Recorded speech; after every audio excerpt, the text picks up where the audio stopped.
Hello everybody, welcome back to my channel. Today we are doing the OPE or OPE, however you say it, magic type overview. And before we get into that, I do want to quickly mention the OPE katana did get buffed since yesterday's video. Its attack now has a 5-second cooldown and it does about 1.1k to 1.2k damage, which is a lot better than before. In my opinion, it is worth getting now. It's not better than Yoru. It's basically as good as lightning rod, so if you don't have Yoru yet, definitely go for this. You guys all clicked on this video for the magic artifact, so let's go over where you actually get it.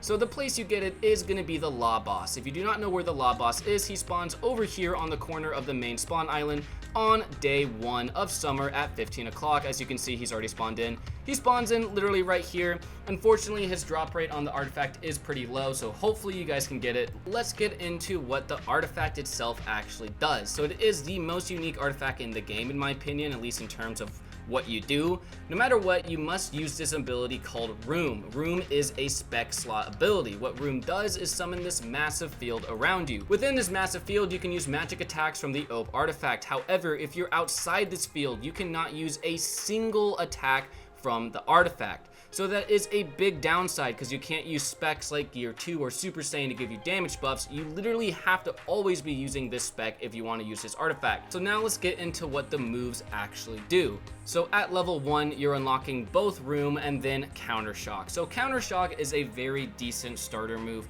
Basically, you just do a small AoE in front of you. It does like 250, 300 damage. It's relatively spammable, but in my opinion, it's not really the best move overall. It's very okay at best. The next move you get at level 25, and this one's known as Cut. Cut is a lot better and does have potential to be pretty strong.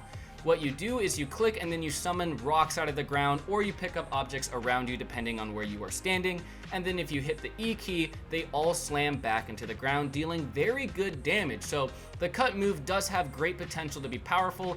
It could be comboed with Time Stop Wardo. You can time stop an enemy, then spam the Cut move and then slam them on the ground, dealing very good damage. So at level 50, you unlock the Takt. I cannot say this word, it's T-A-K-T. Anyways, what this move does is make everybody around you levitate and float in the air, dealing small damage.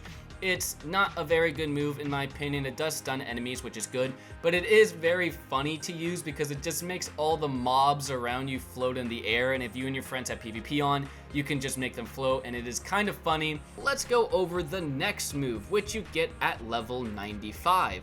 This move is known as Gamma Knife. So Gamma Knife is decent at best. It does about 700 damage and its cooldown's not too bad, but the sheer fact that you must summon a spec just to get 700 damage from this move is a little bit of a hassle.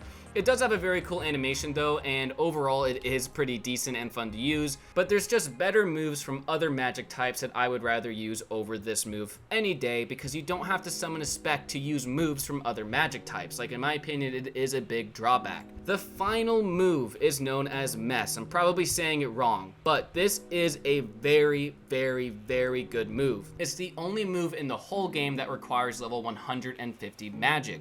So what you do is you dash forward and basically steal somebody's heart. And every single time you click your mouse while still having like the magic move selected on your move list, you will deal a ton of damage. Like, you can kill a mimic with just this move if you spam click fast enough. If you set an auto clicker, you can do insane damage.